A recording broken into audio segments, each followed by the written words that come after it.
The night retreats in silence, leaving the world suspended in a cool gray breath.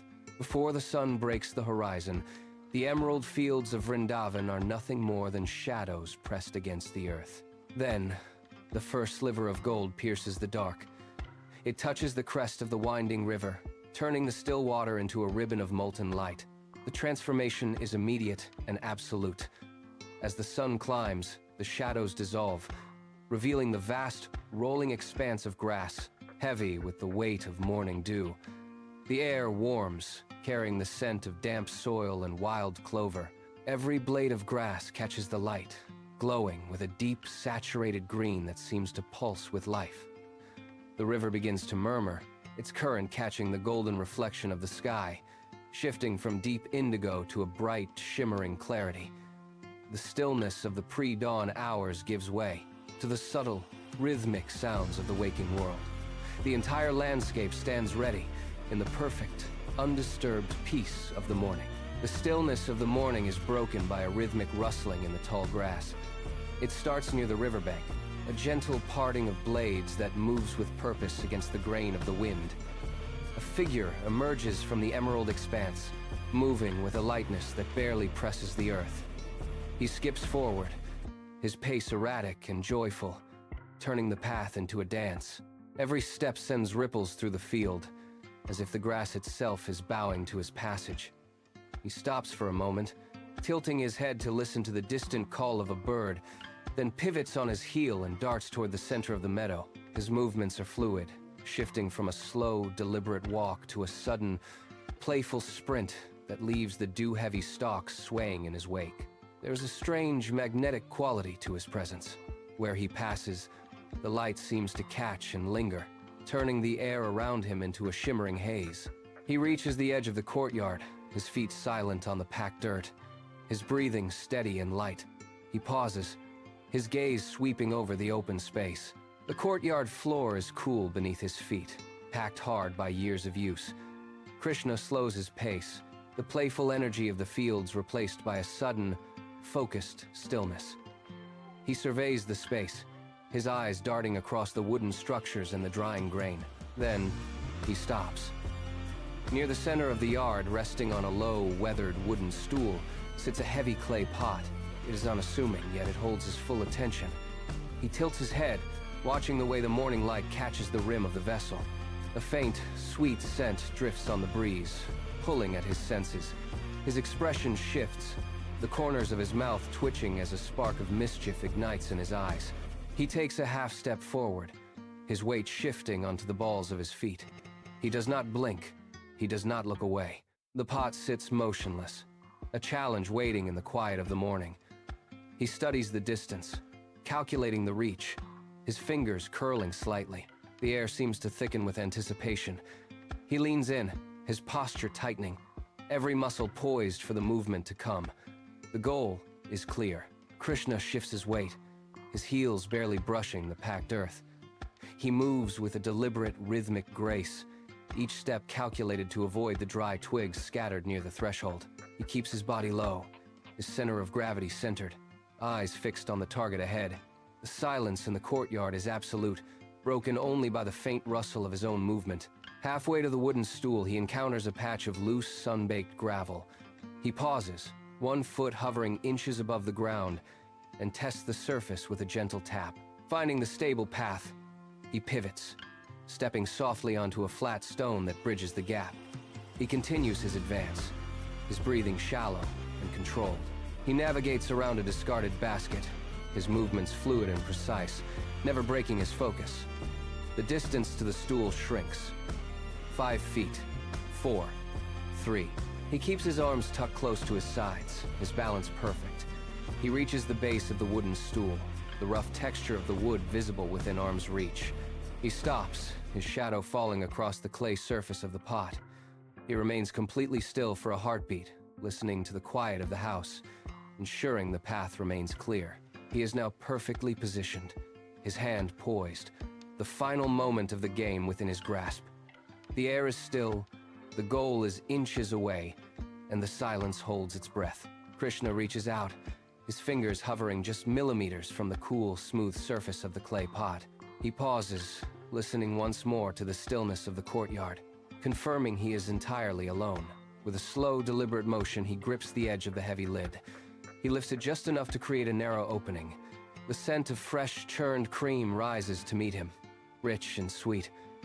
He slides his index finger into the pot. He pulls his hand back, watching the pale, creamy smear coat his fingertip. He brings his hand toward his face. He touches his tongue to the butter, savoring the cool, sharp sweetness that melts instantly. The flavor is perfect. A sudden, irrepressible giggle bubbles up from his chest, breaking the heavy silence of the morning. He looks down at the pot, then back at his finger, his expression glowing with pure, unadulterated joy. The echo of his giggle had barely faded when the heavy wooden door creaked. A voice, calm and steady, drifted across the courtyard. It was Yashoda. Krishna froze mid-motion, his hand still hovering near the rim of the pot. The air in the courtyard seemed to sharpen, the warmth of the sun suddenly feeling very intense against his skin. He tried to tuck his hand behind his back, but his feet felt rooted to the packed earth. He stood stiff, his eyes wide, staring toward the doorway.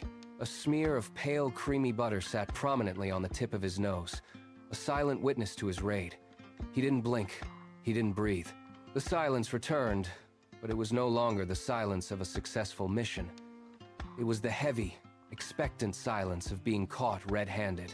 He looked down at the pot, then back at the doorway, his shoulders hunching slightly as he waited for the next sound. Every muscle in his body remained locked in place, a statue of mischief caught in the act. The butter on his nose felt cold. Yashoda crossed the courtyard in slow, measured steps. She did not raise her voice or scold. Instead, she stopped directly in front of him, her gaze lingering on the smear of butter that marked his nose. She reached out, her fingers steady and warm, and used the woven cloth to wipe his face clean. The fabric felt rough and familiar against his skin. She tucked the cloth away and looked down at the ground, then back at him with a patient, knowing smile. She reached behind the doorframe and pulled out a small, sturdy broom. She held it out, handle first, until Krishna reached out to take it. The wood was smooth, worn down by years of use, and fit perfectly into his small palm. She gestured toward the scattered dust and leaves. Krishna looked at the broom, then at the mess he had helped create, and finally at her. He understood. He set the broom bristles against the packed earth and began to sweep. The rhythmic sound of the straw scraping the ground filled the space. Yashoda watched him for a moment, nodding once, before she turned back toward the house. The courtyard was clean, the dust settled, and the broom leaned back against the wall. Krishna turned away from the house, his feet carrying him toward the cooling shade of the riverbank. The air here was damp, heavy with the scent of wet reeds and rushing water. He walked along the edge, watching the sunlight dance on the surface of the stream. Suddenly, he stopped. The soft, dark mud near the water's edge was marred by a series of deep, chaotic impressions. These were not the calm, rhythmic prints of a grazing animal. They were jagged, pushed deep into the earth as if something had been struggling. Krishna knelt, his fingers hovering just above the damp soil. He traced the line of the tracks with his gaze, following them away from the water. The silence of the riverbank felt different now. It was no longer peaceful, but expectant. He stood up, his posture shifting from relaxed curiosity to alert focus. He scanned the horizon, his eyes narrowing. He took a steadying breath and stepped into the tall grass, his path dictated by the trail. Krishna pushed aside the thick stalks, the emerald blades brushing against his arms. A few paces ahead, the calf stood trembling, its sides heaving with shallow, rapid breaths. It caught his scent and bolted a few feet, its small hooves churning the soft earth. Krishna stopped immediately. He did not chase.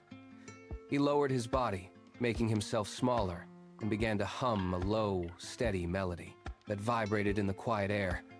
He reached out a hand, palm open, and waited. The calf flicked its ears, the frantic movement slowing. Krishna took one measured step forward, then another, until he was close enough to feel the warmth radiating from the animal. He spoke in a soft, rhythmic tone, his voice steadying the frantic energy of the moment. He reached the frayed end of the rope trailing in the dirt and picked it up. The calf tensed, but Krishna did not pull. He simply held the rope, letting the tension slacken until the animal stopped fighting the tether. He gave a gentle tug, a signal of direction rather than force. The calf hesitated, then took a tentative step toward him. Krishna turned and began to lead the way back. The tall grass parted, and Krishna stepped back into the open light of the courtyard. The calf, sensing the familiar scent of the herd, quickened its pace. It broke into a trot, its hooves tapping rhythmically against the packed earth as it pushed past Krishna. A low, welcoming lowing sound rose from the center of the grazing group. The calf reached its mother, nuzzling into her side with frantic, eager movements. The mother licked the calf's ears, her tail swishing away the flies in a steady, rhythmic motion. Krishna stood a few paces back, his hands resting at his sides, watching the reunion. He did not move to interrupt. From the edge of the porch, Yashoda watched the entire scene. She had been standing there since he emerged from the field, her hands folded. She observed the calf's return and the way the herd settled back into its natural order. She did not speak. Instead, she met Krishna's gaze across the courtyard. Her expression was calm, her eyes crinkling at the corners. She gave a slow, deliberate nod of approval, a silent acknowledgement of the care he had shown. The tension of the rescue dissolved into the quiet hum of the afternoon. Krishna watched her, then looked back at the cows, his posture relaxing as he felt the weight of her silent praise. Yashoda stepped down from the porch, the wooden boards creaking softly under her weight. She walked toward the center of the courtyard, carrying a heavy bowl that caught the afternoon light. Krishna turned to face her. She set the bowl down on a low, flat stone and beckoned him closer. Inside, the butter was pale yellow and firm. She reached into a nearby basket and pulled out a handful of broad green leaves, their veins prominent and smooth. She placed a leaf flat on the stone, then took a small wooden scoop. With a steady, practiced motion, she pressed the scoop into the butter. She transferred it to the center of the leaf, folding the edges inward to cradle the offering. She held the leaf out, then she handed him the scoop. Her fingers brushed his as she guided his hand to the bowl. He lifted his first scoop, his movements slow and deliberate, and placed it onto a second leaf. She nodded once. Yashoda gathered the filled leaves into a large woven basket, and together they stepped out of the courtyard. The village path was warm under their feet, the dust rising in small puffs with every step. Krishna carried a portion of the leaves. His eyes scanning the trees and the narrow lanes. A group of neighborhood children sat near the village well. As they approached, the children scrambled up, their faces lighting up at the sight of the basket. Krishna knelt, handing out the cool, butter-filled leaves. The children reached out, their hands eager, and the air filled with the sounds of delight. Above them, a flock of birds descended. Krishna tossed small morsels toward the canopy, and the birds chirped in a frantic rhythmic chorus, diving to catch the treats mid-air. Yashoda walked beside him, her hands resting on the basket as she watched the distribution. She moved with a steady, unhurried pace. The village, once quiet, now hummed with the energy of the exchange. By the time the basket was half empty, the path ahead was filled with waiting hands. The final cluster of homes sat at the village edge, where the path narrowed into a tangle of wild jasmine. Krishna held the last few leaves, their edges slightly dampened by the cool butter. A small child stood apart from the others. Krishna slowed his pace, breaking the rhythm of the walk. He knelt on the path, his shadow stretching long across the dirt. The child took a hesitant step forward, then another, reaching out to accept the offering. As their fingers met, the child's face broke into a wide, bright smile. Around them, the village erupted in laughter. Krishna stood, his hands now empty, feeling the weight of the basket gone. He looked at Yashoda, who stood nearby. She did not speak, but her nod confirmed the shift in the air. The village was now a space, bound by the act of giving. Krishna felt a warmth deep in his chest. He realized that the act itself was the reward. The golden light of the afternoon began to stretch and thin, pulling back from the village lanes. High above, the sun dipped toward the horizon, painting the sky in deepening shades of amber and violet. The frantic energy of the earlier hours ebbed away, replaced by a slow, rhythmic pulse. Birds that had been active in the trees began to settle, their calls shortening into singular, sleepy chirps. Along the main path, the dust kicked up by the day's activities started to cool. losing the heat of the sun. The village, once vibrant with the sounds of children and movement, transitioned into a steady, low-frequency hum. Doors closed with soft, rhythmic thuds, and the clatter of kitchen tools faded into the distance. Krishna stood at the edge of the path, watching the shadows lengthen and stretch across the emerald fields. The cows, finished with their grazing, moved in a slow, heavy line toward the barns, their lowing muffled by the encroaching twilight. Yashoda stood nearby, her gaze fixed on the horizon. Her posture relaxed, the air grew crisp, carrying the scent of damp earth and cooling grass. There was no sudden change, only a gradual, inevitable slide into the quiet of the coming night. Every movement in the village became deliberate, measured, and calm. The stone bench sat near the center of the courtyard, cold to the touch as the residual heat of the day bled into the ground. Krishna walked toward it, his steps measured and deliberate. He reached the bench and sat, his weight settling into the weathered surface. Around him, the world was losing its color, shifting into shades of charcoal and deep indigo. The vibrant greens of the fields had vanished, replaced by a vast, dark expanse that seemed to breathe with the cooling air. Krishna placed his hands on his knees, his posture upright and still. He watched the horizon, where the last sliver of amber light was being swallowed by the rising earth. A single star pricked the velvet canopy above, followed by another, then a dozen more, blinking into existence with sharp, cold clarity. The silence was absolute. No wind stirred the grass. No distant voices drifted from the village homes. He leaned back, his gaze fixed on the darkening sky. He remained motionless, a small, singular point of focus amidst the deepening shadows. The air grew heavy with the scent of night-blooming flowers. Krishna took a deep breath, his chest rising slowly in the dark.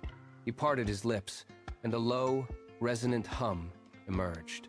It began as a vibration in his throat, barely audible, before expanding into a clear, rhythmic melody that cut through the heavy silence. The sound was not loud, yet it carried with a strange magnetic weight. It drifted outward, rippling across the cooling grass like wind over water.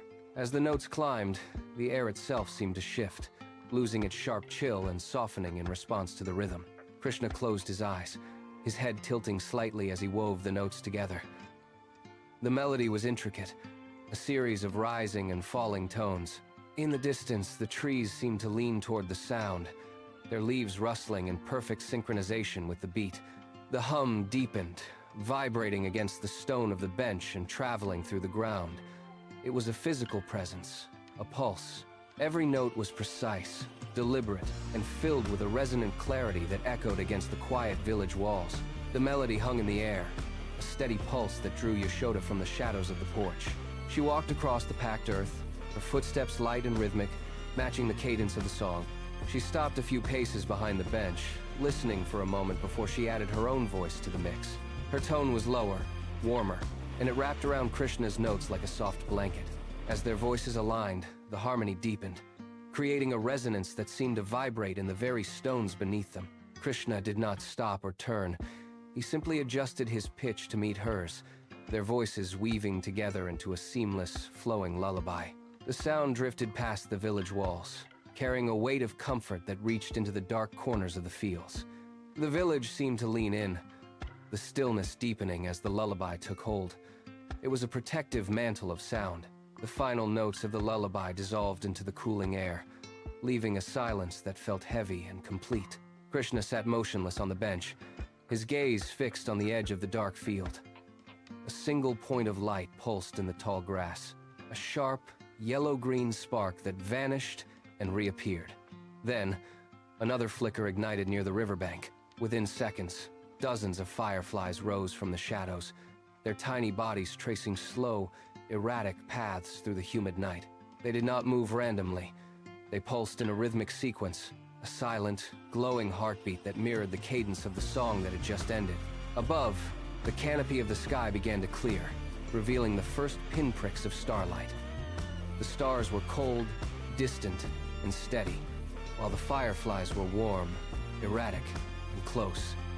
As the insects drifted higher, their light seemed to bridge the gap between the ground and the heavens. Krishna watched as a firefly landed on the edge of the stone bench, its glow illuminating the texture of the rock. The light was soft, rhythmic, and constant. The fireflies gradually dimmed, their light retreating into the thick, dark blades of grass. Krishna stood up from the stone bench, the movement slow and deliberate, and smoothed the surface of the rock with his palm. Yashoda turned toward the house, her footsteps soft on the cooling earth. The village had gone completely still. No cattle lowed, no children called out. The only sound was the faint rhythmic rustle of the wind passing through the trees, a dry, whispering friction that died away as quickly as it began. The air held a lingering, temperate heat, a physical remnant of the sun that had vanished hours ago. Krishna took one last look at the fields. He followed Yashoda toward the doorway, his pace matching the quiet rhythm of the night. Everything was settled. Everything was complete.